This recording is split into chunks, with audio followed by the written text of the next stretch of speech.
200. 200. 200ක් ගන්න. බහින්න මෙන්න මේ කාලකන්ණි කරන උදේම ඇවිල්ලා. බයි.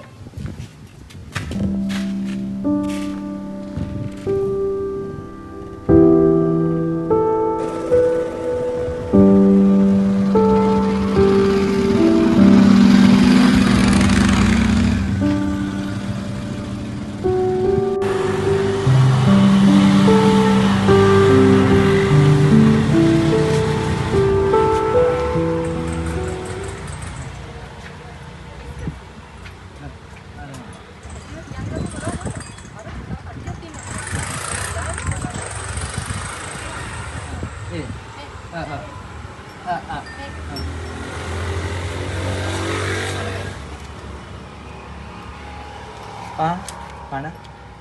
Mana apa yang tu? Hah?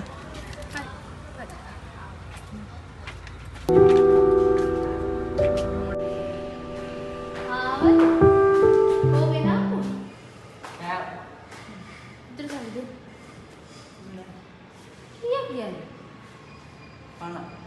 Itu sana.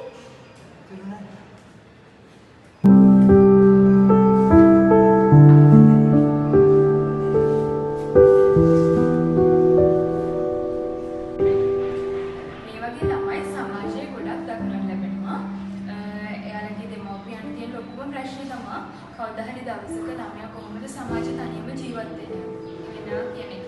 මොකද මේ වගේ ළමයින්ට විශේෂ අවශ්‍යතා තියෙන ළමයින්ට සමාජයේ ගොඩාක් හිරිහැර සිදුවීම් වෙනවා.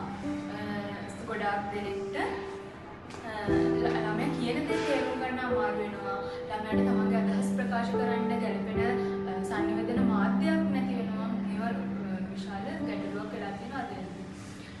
එතකොට මේවට අපිට කරන්න පුළුවන් ළමයා චිකිත්සක සායන වලට සහභාගී වෙන්න සහ ළමයාට ගැළපෙන සංනිවේදන ක්‍රමයක් ළමයාට හඳුන්වා දෙන්න සහ ළමයි තවත් ළමයි සමග කොහොමද වැඩ කටයුතු කරන්නේ සංනිවේදනය කරන්නේ කියන එක ළමයාට පුහුණු කිරීම සිදු කිරීම අපිට කරන්න පුළුවන්. ඒ වගේම සමාජයට සමාජ දැනුවත් කිරීම සිදු